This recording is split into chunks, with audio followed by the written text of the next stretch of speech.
উত্তরটা কি হবে বলো। তো স্কুলে যে মাস্টার ছিল ও মনে মনে চিন্তা করে যে এর উত্তরটা তো আমি নিজেই জানি না, আমার ছাত্ররা কি বলবে,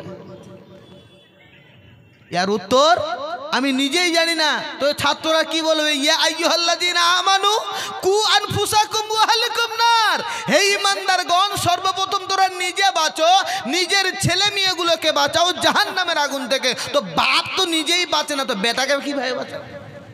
বাপ নিজেই বাঁচে না, তো বেটাকে কিভাবে বাঁচাবে? সম্ভব হবে বাপ? হবে? সম্ভব হবে? ইম্পসিবল, হতেই পারে না। এবার ওই জায়গায় দাঁড়িয়ে দাঁড়িয়ে 1 নম্বর তুমি বলো, 2 নম্বর তুমি বলো, 3 নম্বর তুমি বলো, 4 নম্বর তুমি বলো, 5 নম্বর তুমি বলো। সবারই মাথা নিচু হয়ে গেল। আর মোটা বুদ্ধা গোল গলাকার বেঞ্চের নিচ থেকে শুনছে, বলি ইয়ারে নাম ভিজিট নাকি রে, ইয়ারে নাম ভিজিট নাকি রে। ও আপনার বেঞ্চ থেকে বেরিয়ে বলছে, স্যার আপনি যেটা প্রশ্ন করেছেন আর একবার করেন, এই উত্তরটা আমি কালু ভালো করেই জানি। স্যার বলছে, আরে এত মেধাবী ছাত্র, ভালো ভালো স্টুডেন্ট, এরা কেউ পেল না, এই মোটা বুদ্ধা গোলগুলো পাবে, এই কালু পাবে? সঙ্গে সঙ্গে অফিসার বাবুরা যারা বাইরে থেকে আসে ওগুলো কিছু দেখে না, কার বুদ্ধি আছে কার নাই, যে বলতে পারবে তাকে সামনে আনা হবে। সঙ্গে সঙ্গে বলছে, বাবু সামনে আসো। প্রশ্ন হলো এটাই যে জিনিস হবে একটা, বিভিন্ন স্তরের নাম হবে আলাদা। কালু বলছে, ও এটা উত্তর, এর উত্তরটা হচ্ছে মাথার চুল। কি বললাম কি বললাম? মাথার চুল। অফিসার বাবু অবাক, মাস্টার মশাই অবাক, যাই হোক কিছু না কিছু ঢিল মেরেছে। অফিসার বাবু বলতেছে, কালু বল, তুই যখন মাথায় চুল বললি তাহলে এর সুন্দর করে বিশ্লেষণ করে দে। ওই কালু বলতেছে, স্যার মাথায় থাকলে চুল হয়, আর একটু নিচে নামলে ভুরু হয়। জিনিস কয়টা? এই জোরে বলো। আর একটু নিচে নামলে গোব হয়, মোজ হয়। জিনিস কয়টা? একটা। আর একটু নিচে নামলে দাড়ি হয়।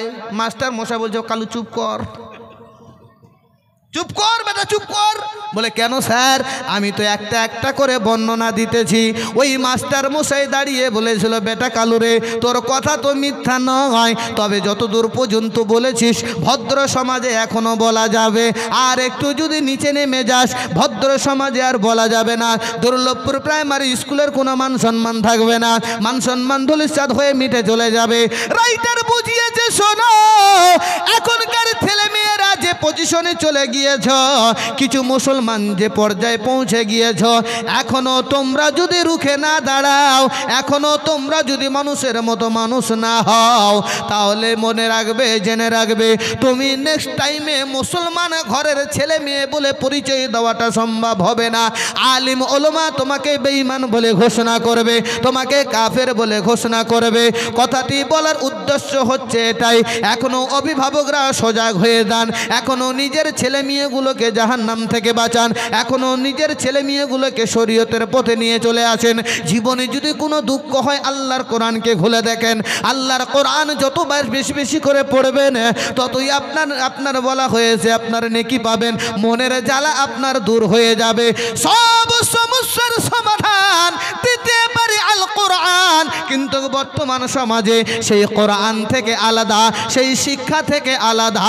চলুন মুসলমান, ওই আব্দুল্লাহ জোরে জোরে করে কোরআন তেলাওয়াত করতেছেন, ওই আসহাবে সুফফা তাকেই বলা হয় যারা সব কিছু হারিয়ে ফেলে, ওই আসহাবে সুফফার মধ্যে তাকে রাখা হয়।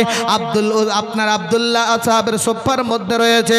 হঠাৎ করে তাবুকের যুদ্ধের কথা ভেসে উঠল।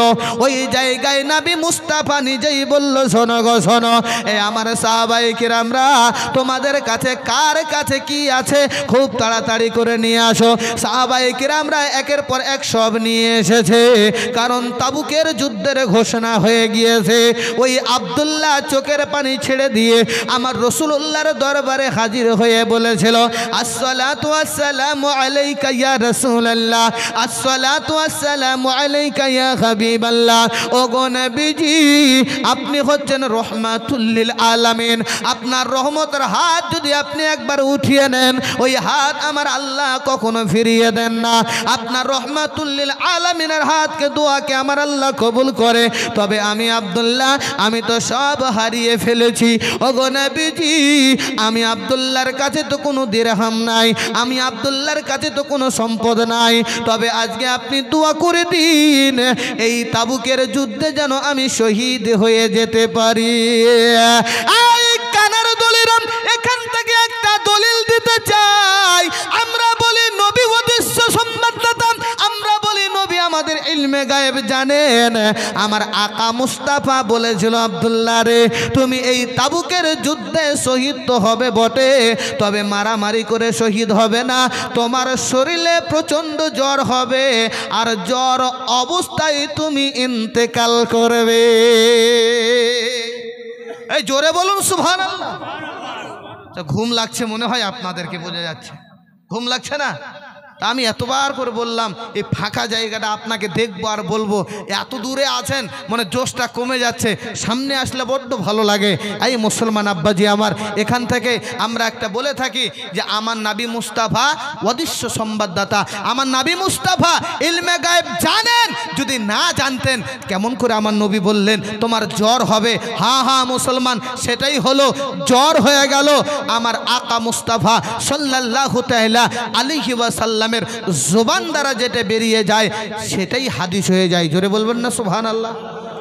আজ কিছু কিছু দাড়িওয়ালা, টুপিওয়ালা, কারো নাম দিয়ে আমি সোশ্যাল মিডিয়ায় ভাইরাল হতে চাই না, কারো নাম দিয়ে আমি বলতে চাই না।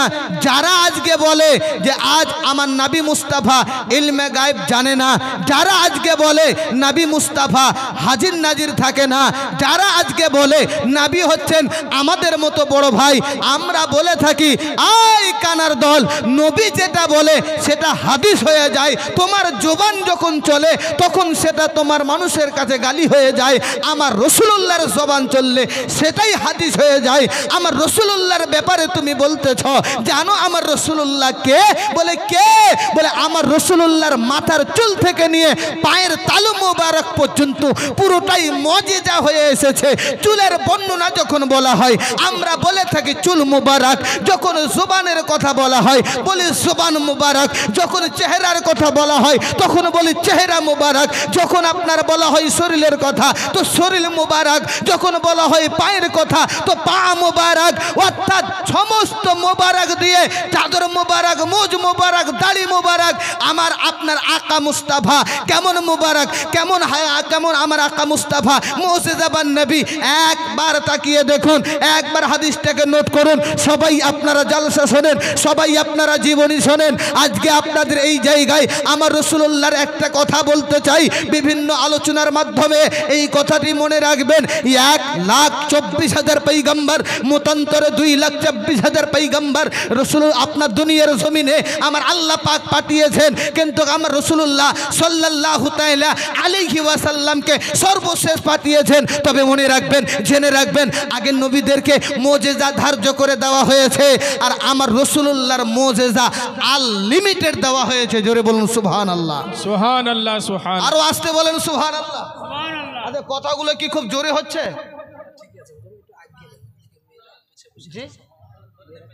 ও মায়েরা একটু যে বসে গেছে তো এদের উঠবে কেমন করে, আগাবে কেমন করে? আমার বাপেরা তো আগায় না, তো মায়েরা আগাবে কেমন করে? তবে পিছনে অনেক আজ উঠেন তো কিয়াম করি, ইয়া নবী ওঠেন, সবাই কিয়াম করি আর এগিয়ে আসেন সবাই। সালামু আলাইকা, আগিয়ে আসেন সবাই, আগিয়ে আসেন। ইয়া রাসূল, আপনারা আগিয়ে আসেন, মা অনেক জায়গা আছে, পিছনে অনেক মা দাঁড়িয়ে আছে, চলে আসেন আল্লাহ রসুলের মহব্বতে। সালামু আলাইকা ইয়া হাবিব, সালামু আলাইকা সালাওয়াত। ও গো নবী তুমি যে ঘুমাও না রাতে, দেখা দাও আশিকদের সাথে, দেখে নাও তোমার রওজাতে দুরুদ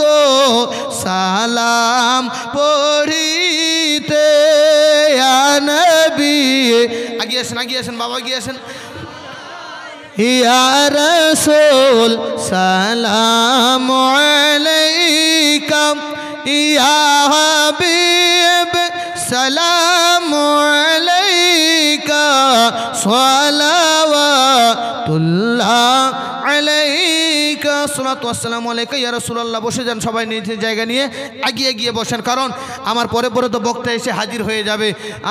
আর ওনাদেরও মূল্যবান ওয়াজ আপনাদেরকে শুনতে হবে। তবে আমি যে কথাটি বলছি বা যতটুকু আলোচনা রাখছি একটু ধ্যান দেবেন, মনোযোগ দেবেন। মা খুব সুন্দর করে বসে যান। তবে মাদ্রাসার জন্য যখন জলসা, মাদ্রাসার উন্নতি কল্পে আপনারা দেখতেছেন যেই কথা যেই আপনারা শুনেছেন, দানটা বড় নিজের আপনার বলা হয়েছে, অজানা কোনো তথ্য নয়, সবাই আমরা জানি। তবে ওই নবীর মোহব্বতে একজন আছেন কেউ 500 টাকা দেনেওয়ালা, একজন আছেন কেউ 500 টাকা দেবে যে আমি 500 টাকা দেব, ইনশাআল্লাহ চট করে চলে আসবেন। কারণ জানি না আল্লাহ পাক কার দান কার দোয়াকে কবুল করো। আমি বড় মুসাফির মানুষ। আচ্ছা, আব্দুর রহমানের নামে দিয়েছে 500 টাকা। নারে তাকবীর, নারে রিসালাত, সুবহানাল্লাহ। 500 টাকা করে চেয়েছি, 1000 টাকা নয়। যদি আপনাদের পকেটে থাকে চটচট করে দেবেন, আর যদি না থাকে একটু লিখিয়ে দেবেন নবীর ঘরে, ইনশাআল্লাহুল আজিজ দেখবেন আপনাদেরকে আল্লাহ পাক বরকত দেবে। আমি মুসাফির, কি নাম না হয় আপনার? দান মোহাম্মদ, জান মোহাম্মদ, উনি 500 টাকা দিয়েছেন। আলহামদুলিল্লাহ, আল্লাহু আকবার কাবিরা। আল্লাহ পাক আপনাদেরকে কবুল করুক। আমি সেই ওই দক্ষিণ দিনাজপুর থেকে বলেছিলাম প্রথমেই যে সেই 7:30টায় বেরিয়েছি, 6:30টায় এসেছি। আমি মুসাফির মানুষ, জানি না আল্লাহ পাক হায়দার আলী দেখেন উনি দিয়েছেন 500, হয়ে গেল 3টা, আর 2টা চট করে চলে আসবেন। মাত্র 500 টাকা করে চেয়েছি। ভাববেন না হতো যে মৌলভী সাহেব মনে হয় এখন আদায় করবে, জলসা করবে না। না না না, সেটা নয়। আমি মা বোনদেরকে বলবো, মা আপনাদের অনেক টাকা আছে। পিছন দিক থেকে হুজুর বলছে যে স্টার জলসাটা একটু শুনিয়ে দেবেন। তো যাই হোক, স্টার জলসা সিরিয়াল নিয়ে তো সব কিছু আপনারা শুনছেন। তো বর্তমানে যেটা রোগ দেখা দিয়েছে সেটা সবাই জানেন। এর নাম হচ্ছে, এই জোরে বলুন, মোবাইল। বাশির আহমেদ, সুবহানাল্লাহ, উনি দিয়েছেন 500 টাকা। বলেন বাপ, কি নামটা লিখলেন? মিনারুল ইসলাম 1000 টাকা। নারে তাকবীর, নারে রিসালাত। জান্নাতুল মেওয়া ওনার স্বামীর নামে দিয়েছেন 500 টাকা। আল্লাহ কবুল করো, আল্লাহ কবুল করো, তিনার স্বামীকে জান্নাতবাসী করো, আমিন সুম্মা আমিন। আরও একজন বাপজি আমার দেখেন 500 টাকা নগদ দান করেছেন। নারে তাকবীর, নারে রিসালাত। বর্তমানে যুবকদের ভাইরাস কোনটা এখন? এই জোরে বলেন, মোবাইল।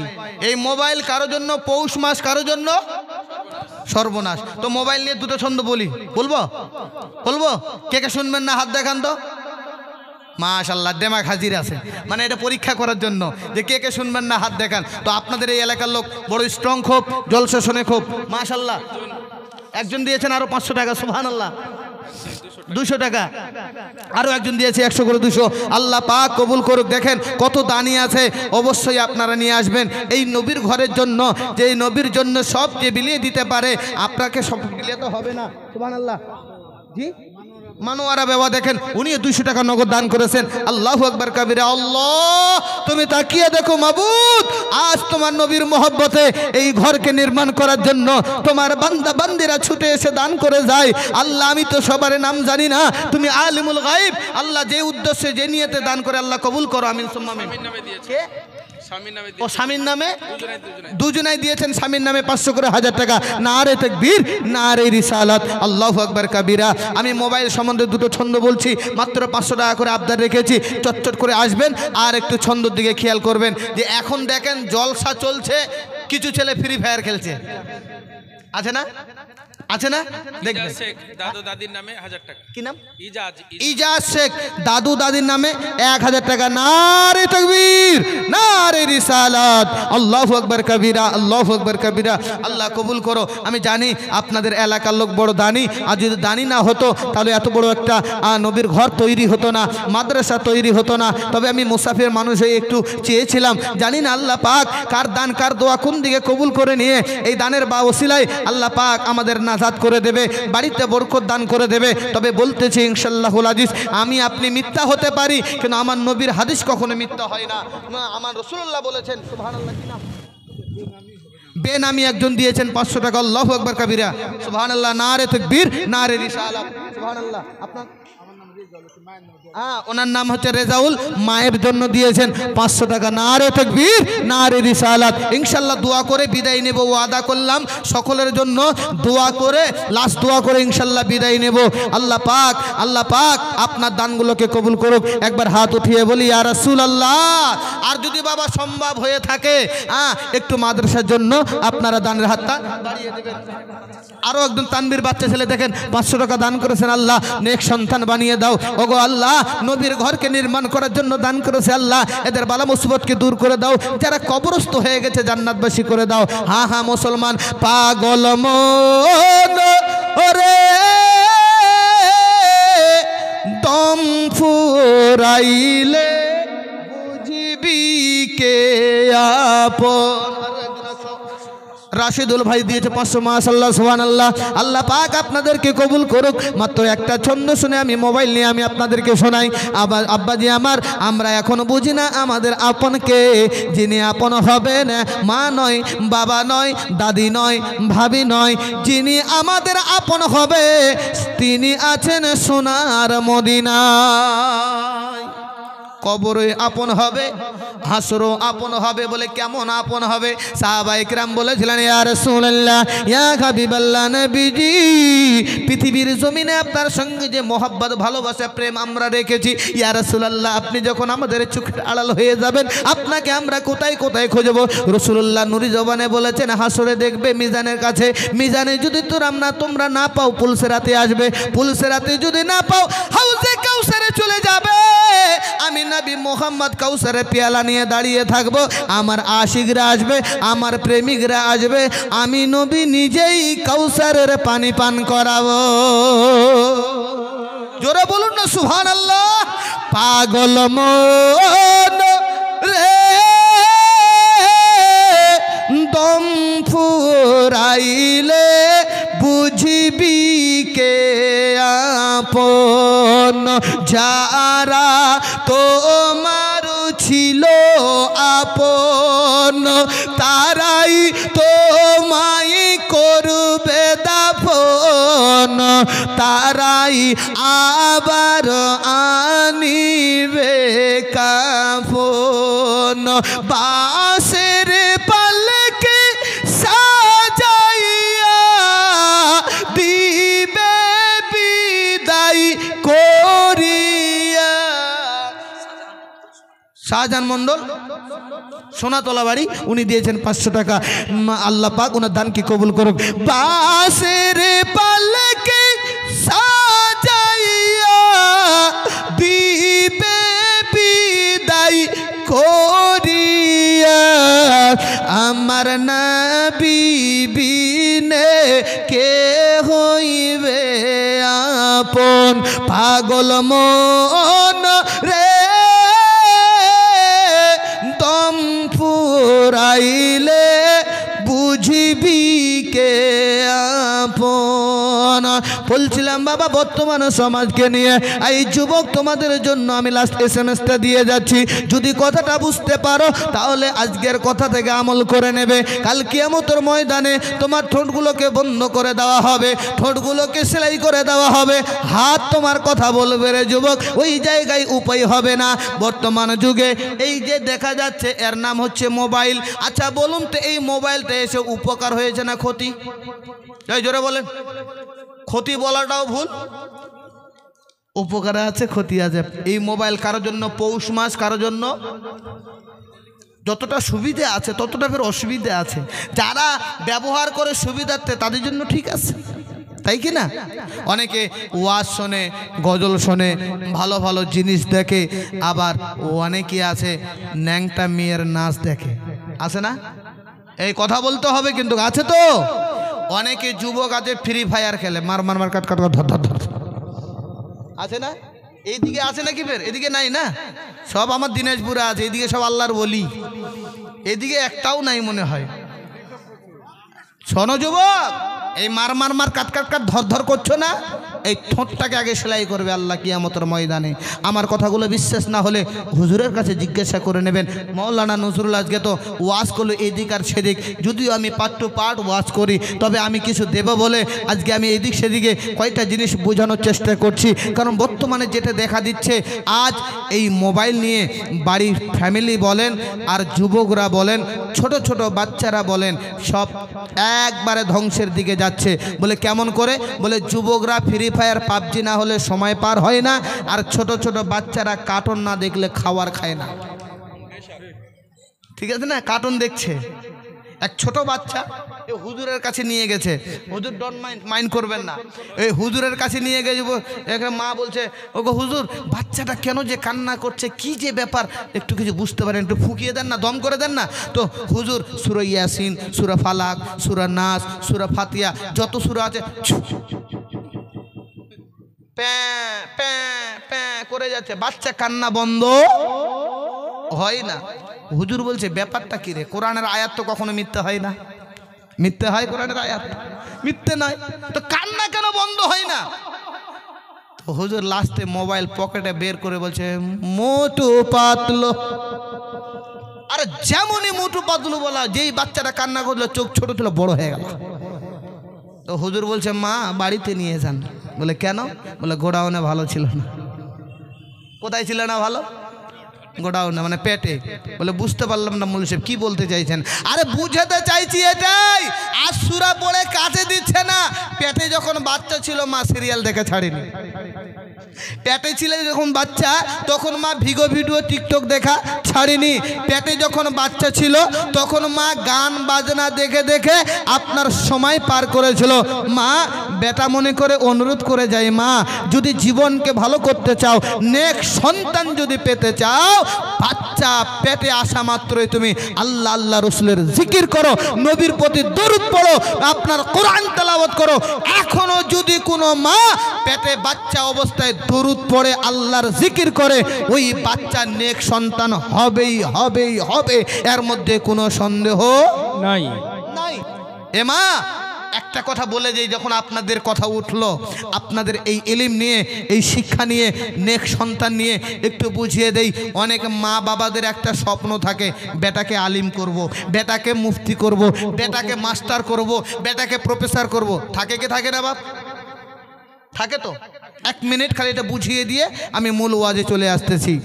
আমার বড় পীর আব্দুল কাদের জিলানীর নাম শুনেছেন না? শুনেছেন না? ইনি কি ভণ্ড বলি? ভণ্ড পীর? নাউজুবিল্লাহ জোরে বলবেন না? কিন্তু আজকে যারা ওই ওলিতে আপনার খাজা পাক, আমার গাউসে পাক, এরা যে আল্লাহর নেক ওলি, আমার আহমদ রেজা খাঁ, ফাদলে বেরেলবি আলী রহমা, এরা যে আল্লাহর নেক ওলি, আল্লাহ তাবারক ওয়া তাআলাকে রাজি করেছেন, আল্লাহ পাক ওলির দরজা হাসিল করেছেন। আজকে যদি আমার মতো দাড়িওয়ালা টুপিওয়ালা যদি বলে যে ওলিকে মানা যাবে না, এই বলেন না কেন? ওলি পীর, আবার ভাষা কিভাবে বলছে, পীর তীর মানা যাবে না। কি মানো? বলি এক আল্লাহকে মানো, শেষ দিনের প্রতি ঈমান আনো, তাতেই চলবে। এই কে বলে কি বলে না? এই জোরে বলেন, বলে কি বলে না? যদি কোনো মুসলমান এইভাবে বলে, আমি মৌলানা নজরুল ফতুয়া দেব না, মুফতি জুবাইর সাহেব ফতুয়া দেবে না, আব্দুল মালিক সাহেব ফতুয়া দেবে না, আপনাদের মাদ্রাসা শিক্ষক ফতুয়া দিবে না।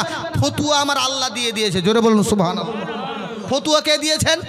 আমার আল্লাহ পাক। নোট করে নিন, আমি ওয়াজে আসতেছি। অসুবিধা হচ্ছে না তো বাপ? অসুবিধা হচ্ছে না তো? আমি প্রথমে বলেছিলাম জান্নাতে যাওয়ার রাস্তা কয়টা?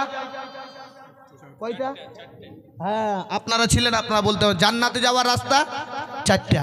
আর মুমিন হতে গেলে শর্ত হচ্ছে, জোরে বলুন, চারটা। আর এই চারের ভিতরে যদি কেউ একটা অস্বীকার করে দেয়, ও মুমিন হবে না। আপনারা শুনেছেন, সোশ্যাল মিডিয়ায় দেখা যাচ্ছে। আমি তো এগুলো সব জায়গায় বলি না, কিন্তু আজকে বলতে হচ্ছে কথার মাধ্যমে যে আমরা পীর মানি না, আমরা আল্লাহর ওলিকে মানি না। এ আল্লাহর ওলিকে মানেছে, আল্লাহর ওলিকে মানে নাই। কিন্তু এমনও মুসলমান দেখা যায়, ফতুয়া আমার আল্লাহ পাক দিয়েছেন। পারা নাম্বার 1, সূরা নাম সূরা বাকারা, আয়াত নাম্বার হচ্ছে 8। কয় নম্বর আয়াত? জোরে বলুন, কয় নম্বর আয়াত? 8 নম্বর আয়াত, 1 নম্বর পারা, 2 নম্বর সূরা, সূরার নাম সূরা বাকারা। এই ফতুয়াটা দেখলে ক্লিয়ার হয়ে যাবেন। অল্প একটু বলে দেই, তারপরে মায়েদের ওয়াজে আসতেছি। আল্লাহ পাক বলতেছেন বিসমিল্লাহির রহমানির রহিম, ওয়া মিনান নাসি মান ইয়াকুলু আমান্না বিল্লাহি ওয়া বিল ইয়াউমিল আখির ওয়া মা হুম বিমুমিনিন। আগে তৎকালীন যুগের মানুষেরা বলছিল যে আমরা ঈমান এনেছি আল্লাহর উপরে এবং শেষ দিনের উপরে। আমার আল্লাহ পাক বলে শোনো, তারা মুসলমান ছিল না, তারা মুনাফিক ছিল। ওয়া মা হুম বিমুমিনিন, তারা মুমিন নয়, মুমিন নয়, মুমিন নয়। তাহলে বোঝা গেল এই আয়াতটা মুনাফিকদের জন্য নাজিল হয়েছে, যারা তৎকালীন যুগে মানুষেরা বলেছিল এক আল্লাহকে মানব আর শেষ দিনকে মেনে নেব, আর কিচ্ছু মানার দরকার হবে না। নবী ওলি সাহাবী এগুলো মানার কোনো দরকার নাই। বিরাদার মিল্লাতি ইসলামিয়া এই 8 নম্বর আয়াত থেকে 20 নম্বর আয়াত পর্যন্ত শুধু মুনাফিকদের জন্যই আপনার নাজিল হয়েছে। আই মুসলমান, ইমানকে তাজা করে নেন যে এই জায়গায় ওয়া মিনান নাসি মান ইয়াকুলু আমান্না বিল্লাহ, তৎকালীন যুগের মানুষেরা বলেছিল আমরা ঈমান এনেছি আল্লাহর উপরে এবং শেষ দিনের উপরে। আমার আল্লাহ পাক ফতোয়া দিয়ে বলে ওয়া মা হুম বিমুমিনিন, কিন্তু তারা মুমিন নয়। প্রশ্ন হলো মুমিন হতে গেলে কি হতে হবে? 1 নম্বর নবীওয়ালা হতে হবে, 2 নম্বর সাহাবাওয়ালা হতে হবে, 3 নম্বর শহদাওয়ালা হতে হবে, 4 নম্বর নেক্সট হলে আল্লাহর ওলিওয়ালা হতে হবে। এই 4 ব্যক্তিকে যারা মেনে নেবে তারাই প্রকৃত মুমিন হয়ে যাবে। জোরে বলুন সুবহানাল্লাহ। এবার চলুন মুসলমান, আমি বলতে চাইছিলাম ওই আপনার গোডাউনের কথা, ওই আপনার মায়েদের কথা। আমার গাউসে পাকের 1 মিনিট লাগবে, আমি আবার চলে আসতেছি এই মোবাইলটাকে নিয়ে। এই মোবাইলটা কারো জন্য পৌষ মাস, কারো জন্য সর্বনাশ। এ মা খালারা শুনে যাও, গোরাতের বেলা আজকে আলিম ওলামারা আপনাদের সতর্কের জন্য কত কিছু কথা বলে যায়। আপনারা যদি ভালো হয়ে যান আপনার বাড়ি ভালো হয়ে যাবে, আপনারা যদি ভালো হয়ে যান আপনার গ্রাম ভালো হয়ে যাবে, আপনারা যদি ভালো হয়ে যান আপনার শহর ভালো হয়ে যাবে, ইহকাল আপনার ভালো হবে, পরকালে হযরতে ফাতেমার সঙ্গে জান্নাতে চলে যাবে। বলে কি করতে হবে? বলে আমার গাউসে পাকের আম্মা জানের দিকে একবার তাকাও। আমার গাউসে পাক তো ছোটকালে বাল্যকালে ছিল, মাদ্রাসায় নিয়ে গিয়ে যাওয়া হয়েছিল। আমার গাউসে পাকের আব্বা জানের আম্মা জানের একটাই আশা আকাঙ্ক্ষা ছিল, আমার বেটাকে আমি মুফতি বানাবো, আমার বেটাকে আমি মুফাসসির বানাবো, আমার বেটাকে আমি কাতিব বানাবো। আমার আল্লাহ পাক তাই বানিয়ে দিয়েছে। কিন্তু গোডাউনে কেমন ভাবে ছিল এই জায়গাটা বোঝানোর জন্য আমি কথাটা তুলে ধরলাম। গাউসে পাকের আম্মা জান মাদ্রাসায় যখন নিয়ে ভর্তি করে দেয়, বুগদাদি কায়দা নিয়ে গেছে। তাকবীর, নারে তাকবীর। না